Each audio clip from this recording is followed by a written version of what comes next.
택배 왔어요, 택배. 사연 택배. 부산에 사는 77살 노인입니다.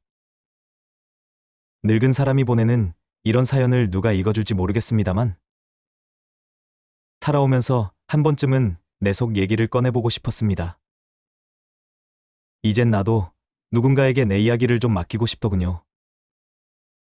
아들은 착한 놈이었습니다. 결혼은 안 했지만 내 곁에 오래 있어줬습니다. 아내 떠나고 나서 유일한 말동무였지요. 같이 밥도 먹고 병원 갈 때도 손잡고 가주고, 쉰이 넘어서도 결혼 안 하고 저만 챙겨줬습니다. 아버지, 저는 괜찮아요. 아버지가 더 중요해요. 그런 말을 할 때마다 미안하면서도 고마웠습니다. 평생 성실하게 살아온 덕분에 쟁여둔 재산도 좀 있고 연금도 받고 있습니다. 부동산도 몇 채 있고 예금도 제법 있어서 경제적으로는 큰 걱정 없이 지내고 있었지요. 제 명의로 된 집도 있고 제가 장사하며 모은 돈도 있었습니다. 그런데 아들이 그 여자를 데려온 건 작년 가을이었습니다. 아버지, 소개해드릴 사람이 있어요. 그렇게 말하며 들어온 그 여자를 보는 순간 가슴 한편이 이상하게 두근거렸습니다. 그 여자는 아들보다는 2살 어렸습니다. 아버지 없이 어머니 손에서 자랐다고 했습니다. 어머니가 혼자 저를 키우시느라 고생이 많으셨어요. 그래서인지 연세 드신 분들을 보면 마음이 편치 않아요. 특히 혼자 계신 분들을 보면 더 그래요. 그 말을 들으며 나는 묘한 감정을 느꼈습니다. 이 여자가 내 아들의 여자친구라는 걸 알면서도 왜인지 자꾸 눈이 가더군요. 목소리도 부드럽고 웃는 모습도 예뻤습니다.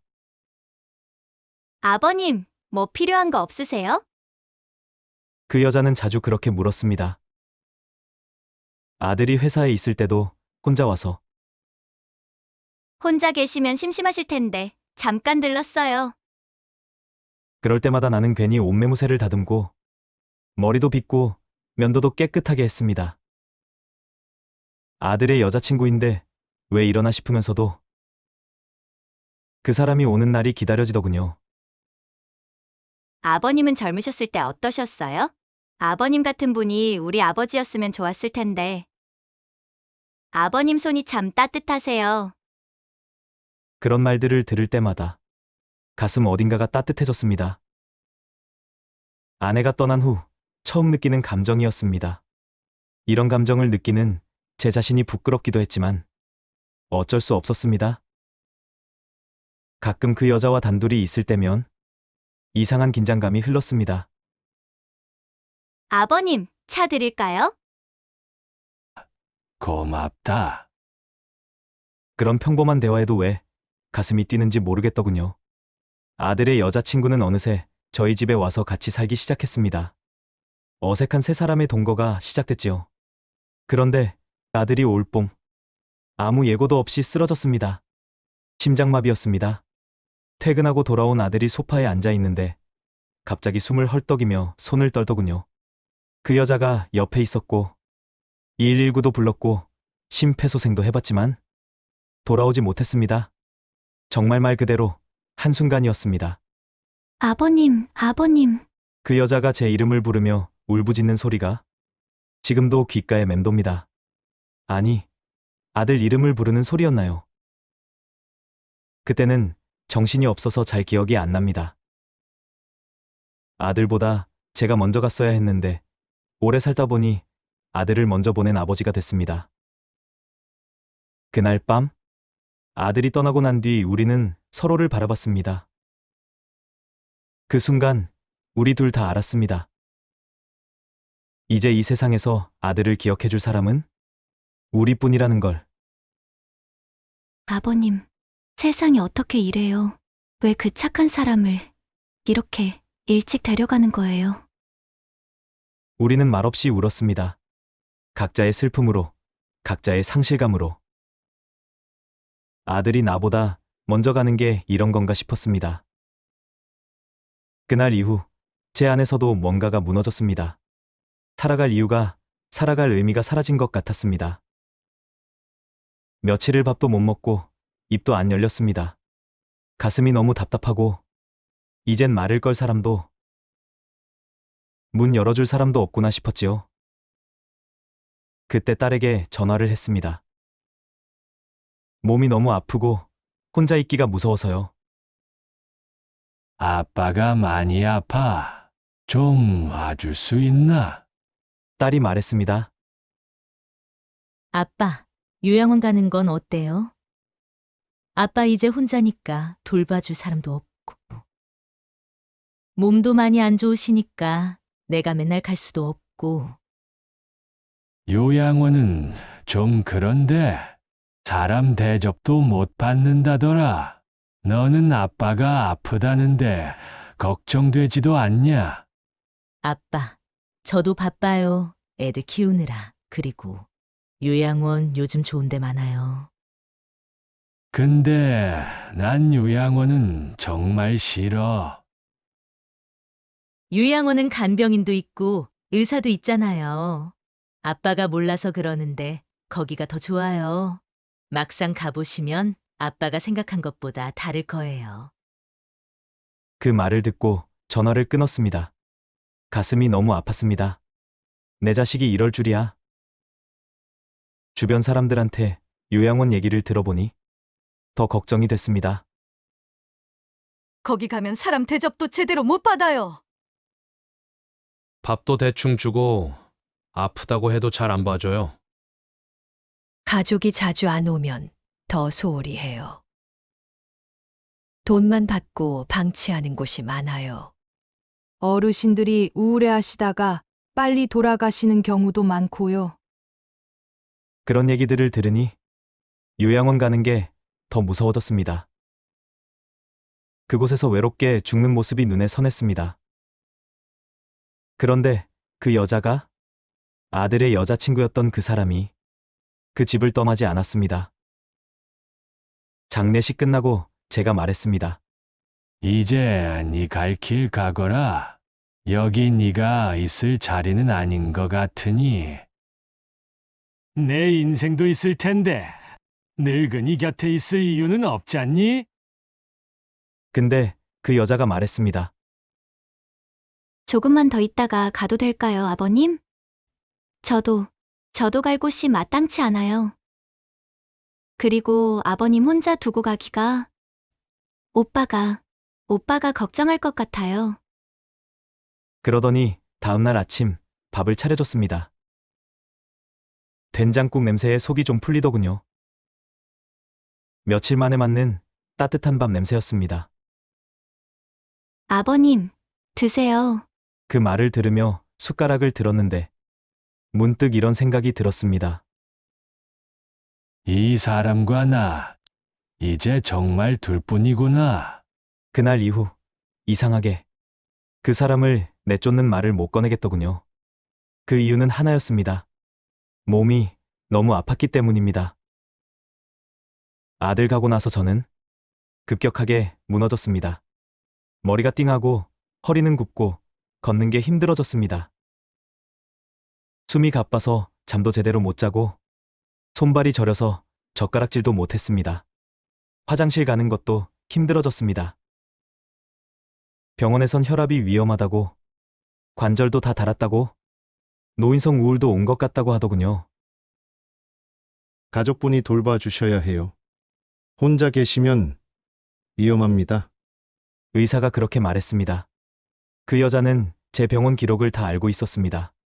고혈압 약을 언제 먹어야 하는지, 어떤 음식을 피해야 하는지, 스트레스를 받으면 얼마나 위험한지도 알고 있었습니다.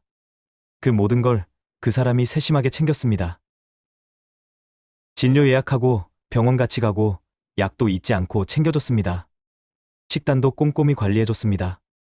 염분 적게, 기름기 적게, 혈압에 좋은 음식들로만. 아침에 일어나면 따뜻한 물 한 잔, 아버님, 혈압약 드세요. 점심 전에는, 소화제 드실 시간이에요. 저녁에는, 관절약 챙겨 드세요. 밤에 잠들기 전엔 발 마사지까지. 아버님 다리가 많이 부으셨네요. 혈액순환이 안 되시나 봐요. 그러면서 정성스럽게 발을 주물러줬습니다. 방바닥에 앉아 발을 주물러줄 땐 이런 걸 고마워해야 하나, 부끄러워해야 하나 싶었습니다. 딸도 아닌 사람이 이렇게까지 해주는데 아버님, 아프시면 말씀하세요. 혼자 끙끙 앓지 마시고요. 제가 있잖아요. 그런 말을 들을 때마다 가슴 한편이 먹먹해졌습니다. 이 사람이 내 며느리가 될 뻔했던 사람인데 이제는 뭐가 된 건지.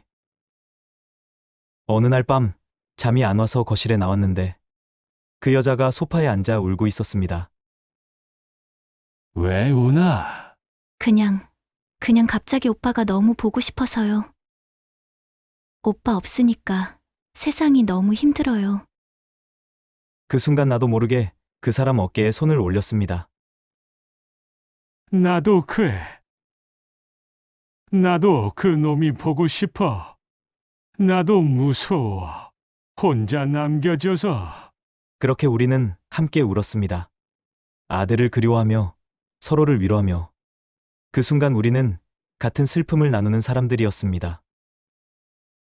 며칠 후 그 여자가 조심스럽게 말을 꺼냈습니다. 아버님, 혹시 생각해 보신 적 있으세요? 뭘 말이야? 저랑 혼인신고 하시는 거요. 그 말을 듣고 깜짝 놀랐습니다. 뭐라고? 사실 나가라고 하려고 했는데 몸이 아파서 그 말을 못했습니다. 그리고 마음이 더 아파서 그 말을 끝내 삼켰습니다. 시간이 지나면서 우리 사이에는 묘한 의존관계가 생겼습니다. 저는 그 사람의 돌봄이 필요했고 그 사람은 저의 존재가 필요한 것 같았습니다. 아버님, 오늘 컨디션은 어떠세요? 좀 나은 것 같아. 다행이에요. 약 효과가 있나 봐요. 그런 대화를 나누며 하루하루를 보냈습니다. 가끔은 그 사람이 아들 얘기를 꺼냈습니다. 오빠가 아버님 정말 좋아했어요. 그래. 네, 항상 아버님 자랑했거든요. 그런 얘기를 들으면 가슴이 뭉클했습니다. 동시에 그 여자에 대한 미안함도 들었습니다. 이 사람도 상처받은 사람인데 내가 너무 이기적인 건 아닌가 싶어서요. 그렇게 시간이 흐르고 저는 그 사람과 혼인신고를 했습니다. 그 결정을 내리기까지 많은 고민이 있었습니다. 밤마다 잠 못 이루며 생각했습니다. 이게 옳은 일인가? 아들이 뭐라고 할까? 사람들이 뭐라고 할까? 하지만 결국 마음을 정했습니다. 아버님, 정말 괜찮으세요? 그 여자가 물었을 때 나는 말했습니다. 괜찮다. 아니, 괜찮고 싶다. 후회하지 않으실까요? 후회할 시간도 얼마 남지 않았어. 누가 뭐라 하든 지금 이 순간 나한테 필요한 건 따뜻한 밥 한 끼고 괜찮으세요? 하고 물어주는 사람이었습니다. 그 사람은 재산 얘기 한 적 없습니다. 연금이 얼마나 되는지, 부동산이 몇 채인지, 예금이 얼마나 있는지, 어디서 뭘 받겠다. 그런 말도 없었습니다. 그저 조용히 집안일하고 아플 때 옆에 있어 주었습니다. 오히려 제가 먼저 말했습니다. 내가 죽으면 이 집은 네 거야. 아버님, 그런 말씀 마세요. 아니야. 미리 정해놔야 해. 딸이 뭐라고 할지 모르니까. 근데 그 사실을 알게 된 사람이 있었습니다. 제 딸. 아들이 떠난 후 딸과는 연락이 뜸했습니다. 가끔 안부 전화는 했지만 집에 찾아오는 일은 거의 없었지요. 아빠, 괜찮으세요? 응. 괜찮아. 그럼 됐네요. 저 바빠서 끊을게요. 그런 시기였습니다. 그런 딸이 혼인신고 사실을 듣고 갑자기 집으로 찾아왔습니다.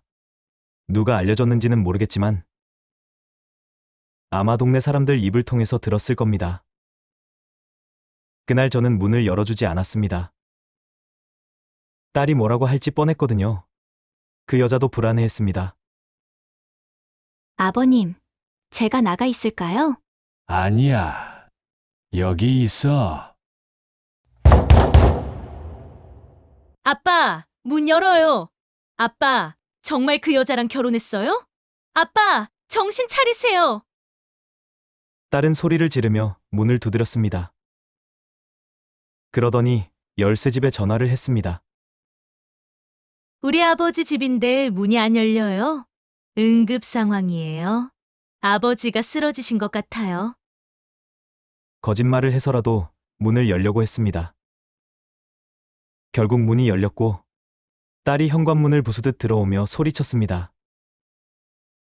아빠, 도대체 무슨 생각이에요? 오빠 여자친구였던 그 여자랑 결혼이라니. 그 여자 우리 재산 노리는 거잖아요. 귀가 따갑게 듣고 욕도 들었습니다. 집에, 아빠 부동산에, 연금에 쟁여둔 돈까지 남한테 주려고 작정했어요? 혼자 못 계신다고 그러면 요양원 보내준다니까 왜 말을 안 들어요?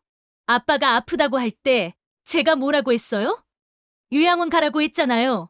그런데 이제 와서 그 여자랑 결혼이라니. 내가 아빠 딸인데 왜 날 막아요? 오빠가 살아있으면 뭐라고 하겠어요.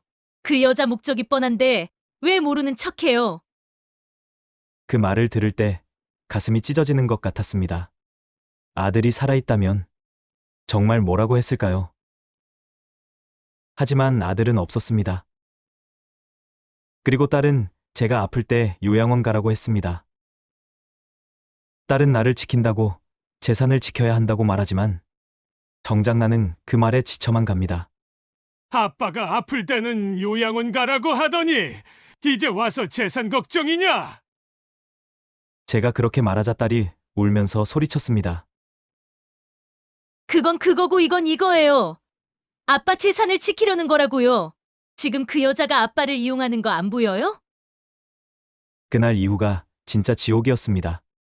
딸은 열쇠를 부수고 문을 교체해도 또 열고 들어와 짐을 던지고 벽을 치고 자물쇠 구멍을 본드로 막았습니다. 자전거 충전기 선을 끊고 그 여자 친구를 밖에 내던졌습니다. 나가! 이 집에서 나가! 딸이 그 여자에게 소리쳤습니다. 우리 아빠 이용하지 말고! 그 여자는 아무 말도 하지 않고 조용히 정리만 했습니다. 그 모습이 더 안쓰러웠습니다. 그뿐만 아니었습니다. 딸은 친척들까지 다 불러 모았습니다. 형님 아들, 형님 딸, 사촌들까지. 모두들 한 목소리였습니다. 삼촌, 정신 차리세요. 그 여자가 뭘 노리는지 모르세요? 형 여자친구였잖아요. 이게 말이 돼요? 집안 망신이에요. 재산 다 넘어가는 거 아세요? 부동산까지 넘어가면 어떡해요? 삼촌 돈 얼마나 많은데 다 날리시려고요? 친척들은 그 여자를 보며 수군거렸습니다. 저런 계산적인 여자가 늙은이 약점 잡고 재산 노리는 게 뻔하네. 부동산 명의도 바뀔 거고. 똑똑하긴 하네. 늙은이 꼬시는 게. 그 모든 말들을 그 여자가 다 들었습니다. 그 사람 얼굴이 점점 창백해지는 걸 봤습니다. 손도 떨고 있었습니다. 어느 날은 딸이 방문까지 박살냈습니다. 아빠가 정신을 못 차리니까 내가 직접 나서는 거예요. 쾅쾅 소리를 내며 문짝을 부수는 소리에 제 가슴이 터질 것 같았습니다. 그만해! 그만하라고! 제가 소리쳤지만 딸은 듣지 않았습니다. 아빠가 정신 차릴 때까지 계속할 거예요. 그날 밤 저는 응급실에 실려갔습니다. 혈압이 200을 넘어갔다고 했습니다. 의사가 말했습니다. 스트레스를 받으시면 안 됩니다. 생명이 위험할 수 있어요. 가족분들이 좀 조심해 주셔야겠어요. 병원 침대에 누워 있는데 그 여자가 제 손을 잡고 울고 있었습니다. 아버님, 제가 나갈게요. 제가 나가면 될 거예요. 제가 있어서 이렇게 되는 거잖아요. 그때 제가 처음으로 큰 소리를 쳤습니다. 안 돼! 가면 안 돼! 나 혼자 두고 가면 안 돼! 딸이 병실로 찾아와서도 똑같았습니다. 아빠, 이제 정신 차리셨죠? 그 여자 때문에 이렇게 된 거예요. 그 여자만 없으면 아빠도 편하실 거예요. 저는 딸에게 말했습니다. 그만해라. 아빠, 뭘 그만하라는 거예요? 네가 하는 짓 말이야. 폭력으로 문제를 해결하려고 하지 마라. 폭력이요? 전 아빠를 지키려는 거예요. 재산을 지키려는 거예요. 지키는 게 아니야. 나를 죽이는 거야. 딸은 울면서 소리쳤습니다. 그럼 아빠는 그 여자 편이라는 거예요? 편이 아니야. 내 선택이야. 선택이요. 그 여자가 아빠를 조종하는 거잖아요. 돈 때문에, 부동산 때문에. 그 순간 그 여자가 말했습니다. 저는 아버님께 아무것도 바라지 않아요. 그냥 아버님이 아프지 않으셨으면 좋겠어요. 딸이 비웃었습니다. 연기 그만하세요. 누가 믿어요?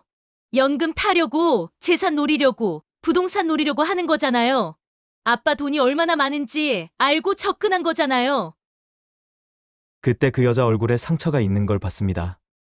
이마에 긁힌 자국, 팔에 멍든 자국들. 딸이 난장을 피울 때마다 다친 거였습니다. 어디 다쳤나? 괜찮아요, 아버님. 괜찮지 않아. 얼른 치료해야지. 정말 괜찮아요. 그 모습을 보며 제가 딸에게 말했습니다. 내 말 잘 들어라. 다시는 이 집에 오지 마라.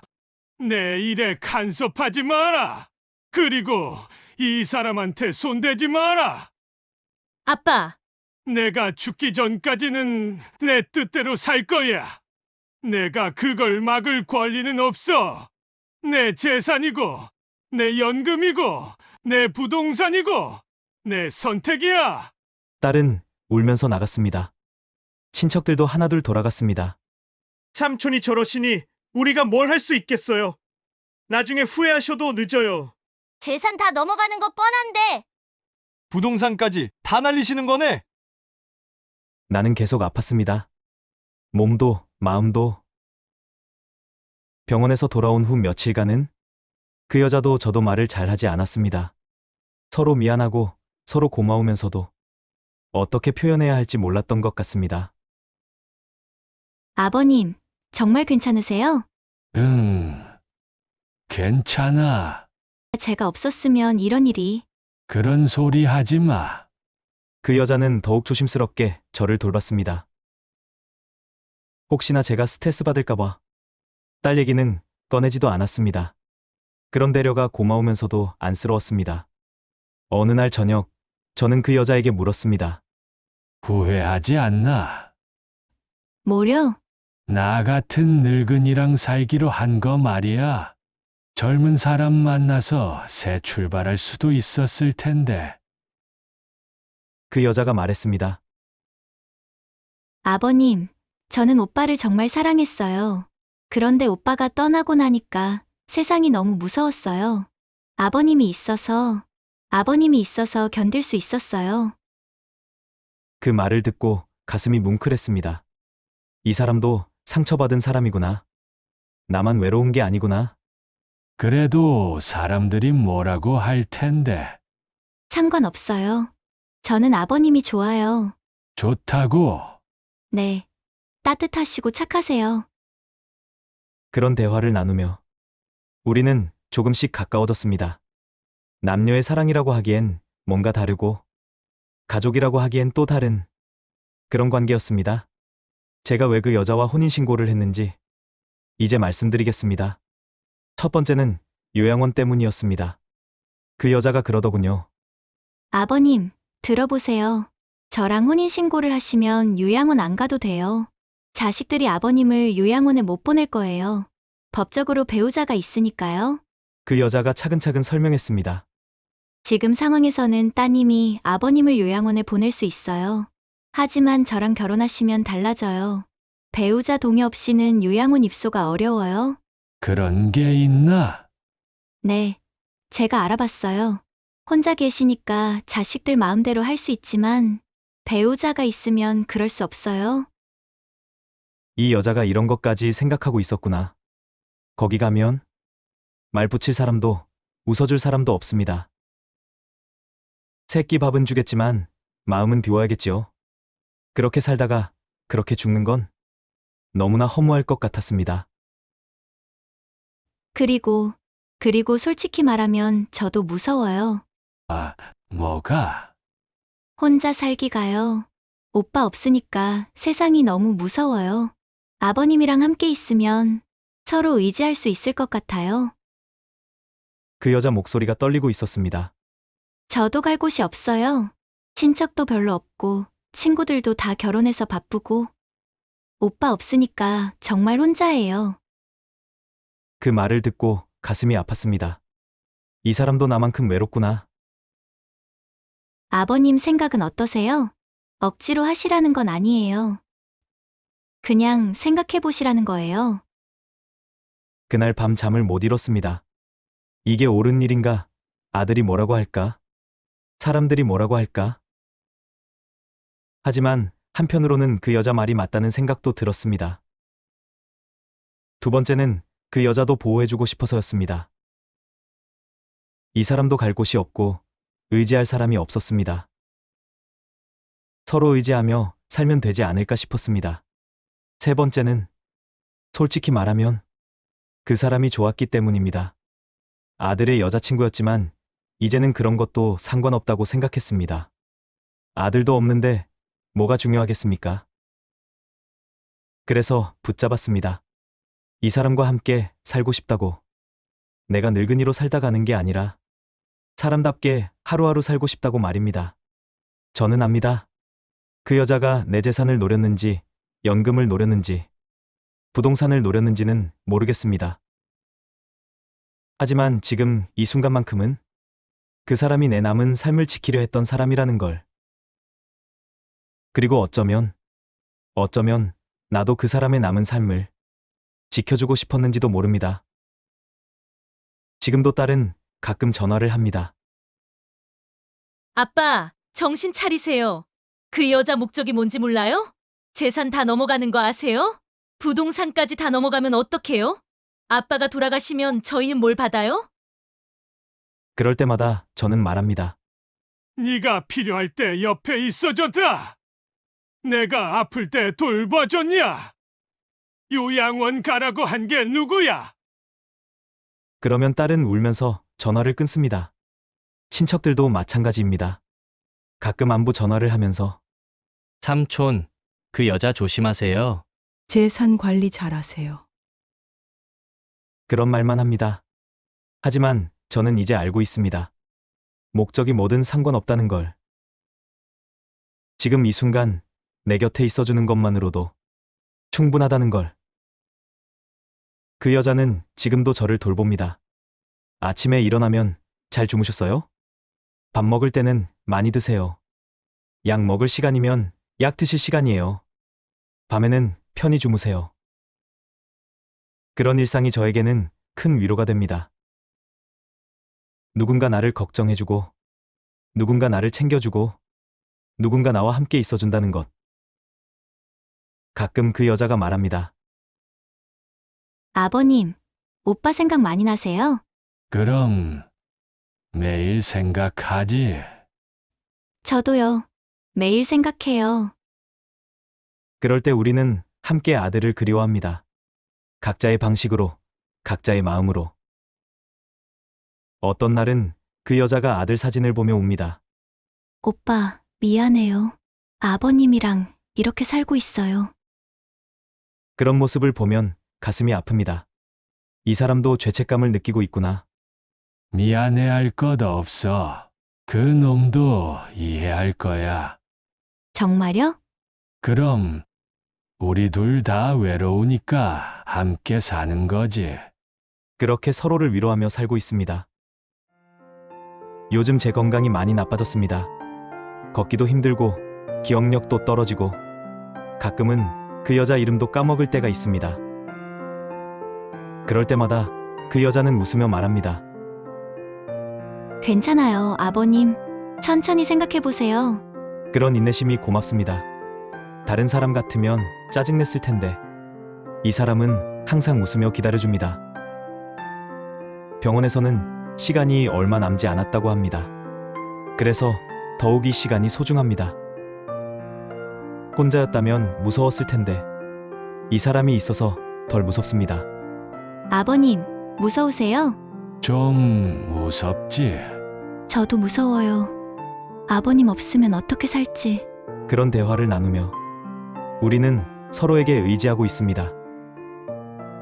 혹시 이 이야기를 듣고 계신 분들 중 비슷한 고민을 가진 분이 있다면 부디 누군가의 선택을 너무 쉽게 판단하지 마십시오. 늙는다는 것은 정말 외로운 일입니다. 몸도 아프고 마음도 아프고 세상에서 점점 소외되는 기분입니다. 그런 상황에서 누군가 손을 내밀어 준다면 그 손을 잡고 싶은 게 인간의 마음 아니겠습니까? 저는 지금 사랑이라고 부를 수 없는 그 누군가와 함께 하루를 살아가고 있습니다. 그리고 그것만으로도 충분히 행복합니다. 마지막으로 제 딸에게 하고 싶은 말이 있습니다. 아빠를 미워하지 마라. 아빠도 사람이야. 외롭고 무섭고 아픈 사람이야. 그리고 이 여자를 미워하지도 마라. 이 사람도 상처받은 사람이야. 너희 오빠를 사랑했던 사람이고 지금은 아빠를 돌봐주는 사람이야. 언젠가 너도 늙으면 알게 될 거야. 혼자 늙어간다는 게 얼마나 무서운 일인지. 그때 누군가 내 손을 잡아준다면 그 손을 놓지 마라. 그게 누구든 상관없이. 감사합니다. 긴 이야기 들어주셔서 고맙습니다.